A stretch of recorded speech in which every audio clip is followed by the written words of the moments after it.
on our air about his 5-year-old son who knelt and prayed at the grave of General Kelly's son to comfort him while Donald Trump sped away from Arlington National Cemetery after casually calling our veterans, quote, suckers and losers. We have heard from national security and intelligence chiefs, people who briefed Donald Trump inside the Oval Office. People like Sue Gordon, who warned us on our air yesterday that Donald Trump will make our nation less safe and alienate us from our intelligence allies all around the world. And now that Trump's rhetoric has veered into such dangerous territory that it is right now currently under investigation, I feel compelled to share the question I get asked more than any other when I'm off this set, which is this: where is George W. Bush?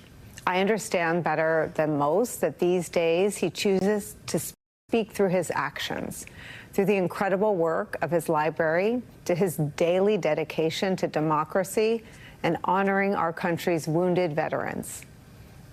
But these are the comments we're talking about right now in the United States of America from someone running to hold the job he had, to be our president. He said this about a critic and supporter of his opponent. She's a radical war hawk. Let's put her with a rifle standing there with 9 barrels shooting at her, okay? Let's see how she feels about it. You know, when the guns are trained on her face. You know, they're all war hawks when they're sitting in Washington in a nice building saying, oh, gee, let's send 10,000 troops right into the mouth of the enemy. But she's a stupid person. So this morning, I re-upped my question to President Bush's office about whether anything might change his mind about staying silent ahead of the election next week. An advisor said he's not going to insert himself into this political moment, but in light of the violent nature of the threat toward his former vice president's daughter during the time she served him, and as a dad whose own daughter just last week bravely entered the political fray campaigning for Kamala Harris, I thought today it was important to share some of George W. Bush's past statements about what America does and what Americans do when they face threats. Every milestone of liberty was considered impossible before it was achieved. In our time, we must decide our own belief. Either freedom is the privilege of an elite few, or it is the right and capacity of all humanity. There is a line in our time, and in every time, between those who believe that all men are created equal and those who believe that some men and women and children are expendable in the pursuit of power. There is a line in our time, and in every time, between the defenders of human liberty and those who seek to master the minds and souls of others. Our generation has now heard history's call, and we will answer it. And on the work of his post-presidency, which is beautiful, honoring the men and women who have been wounded in the line of duty. Here's George W. Bush talking about that on the Today Show. Our country is blessed to have people who are willing to sacrifice for something greater than themselves. At a young age, I realized how lucky we were to live here, and I just wanted to give back. I wanted to draw attention not only to their courage, but to the fact that they've contributed once and they need to know they can contribute again. People ask me, do you miss being president? The answer is not really. But I miss saluting people who volunteered to wear the uniform, and all 4 of them did. How can we help these great Americans transition from the military to civilian life? They've got visible wounds, they've got invisible wounds. But all 4 of these vets are willing to stand up and say, I had an issue, and I want to help somebody else. He misses saluting the men and women of our military. Here's how General John Kelly describes a vote for Donald Trump when it comes to those men and women, how Trump views those men and women, the men and women George W. Bush lovingly paints and seeks to honor every day.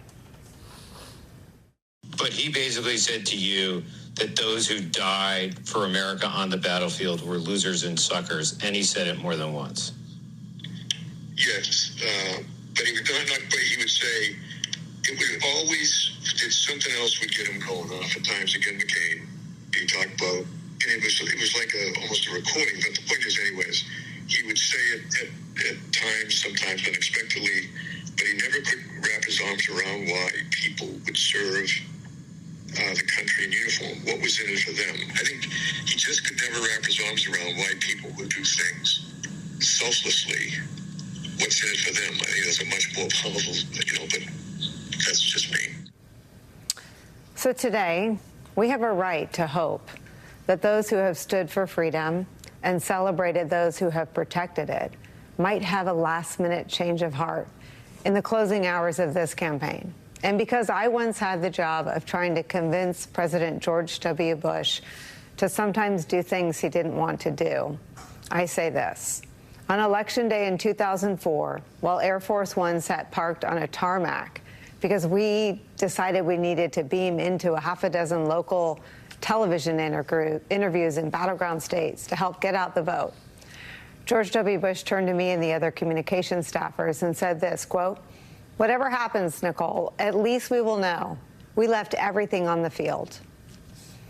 I make this public plea to President George W. Bush in the spirit of doing what he taught me to do, leave everything I know how to do in service of our democracy and freedoms, the things he taught us to cherish, on the field.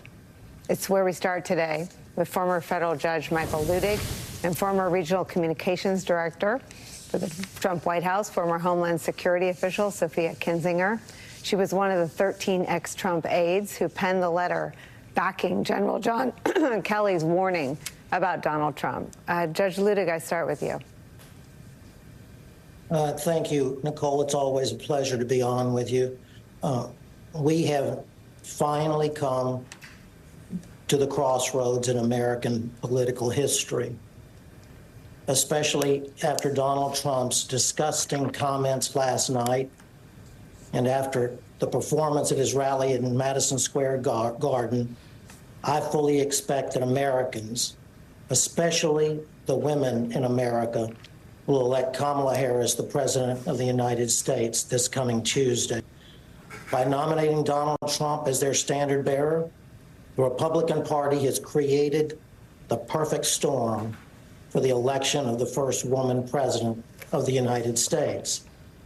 Every citizen, Nicolle, of this country, and especially Republicans, has an obligation to themselves and to America to watch the video from last night, as I did early this morning, and ponder those un-American words by Donald Trump before they cast their votes on Tuesday.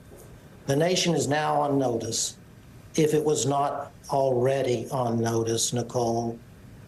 If Americans return Donald Trump to the White House after those insidious comments about our fellow American Liz Cheney, statements that Donald Trump would make about any single one of his countless other enemies from within, those who vote for him will get what they deserve. The problem is he's not what the rest of America deserves, Nicolle. Are you scared? I am scared for America, Nicolle, as everyone should be, especially given the former president's comments last night, heinous comments. And by the way, Nicolle, as we all know, those comments were of the same cloth of many, many of his other comments over the past 4 years. This is a former president of the United States of America who has promised Americans that if he's elected on Tuesday, he will exact avenge and revenge against his enemies within this country, Nicolle, by whom he means our fellow Americans, countless of our fellow Americans who have dared to challenge his betrayal of America over the past 4 years. Judge Ludig, there are people who believe him and agree with his desire to pursue the enemy within. But there is a whole class of people like Mitch McConnell who described Donald Trump as a despicable human being, of Bill Barr who called all of his lies about losing the 2020 election, quote, bullshit, of J.D. Vance who described Donald Trump as, quote, America's Hitler. Those men have made a life out of lying to a base that is now ready to accept what Donald Trump wants to do to Liz Cheney. What is your message to those men? Come to your senses. Donald Trump is neither a Republican nor a conservative. Donald Trump, as is evident, Nicolle, stands for only himself. That is not the man who Americans should elect on Tuesday to be their president. Judge Ludig, a lot of people cling to the idea that Donald Trump won't be able to realize his ambitions of turning the United States military against American citizens.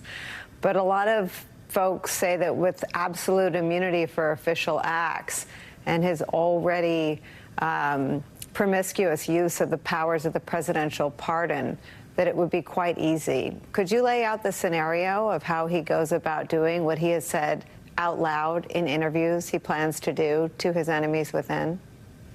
Yes, I would be glad to, Nicolle. First, let me say that those same people have clung to the same or like hopes for 8 years now.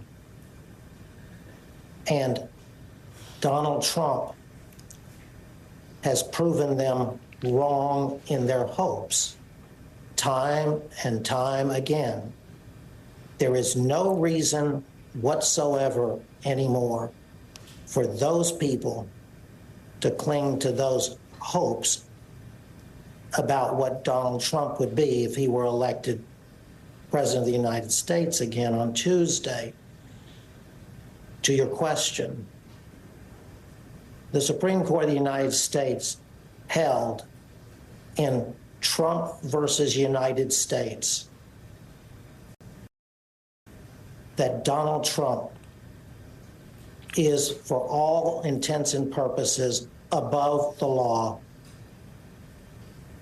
If he's returned to the White House by the American people, he will have no guardrails whatsoever in the White House and from the White House to govern the United States of America.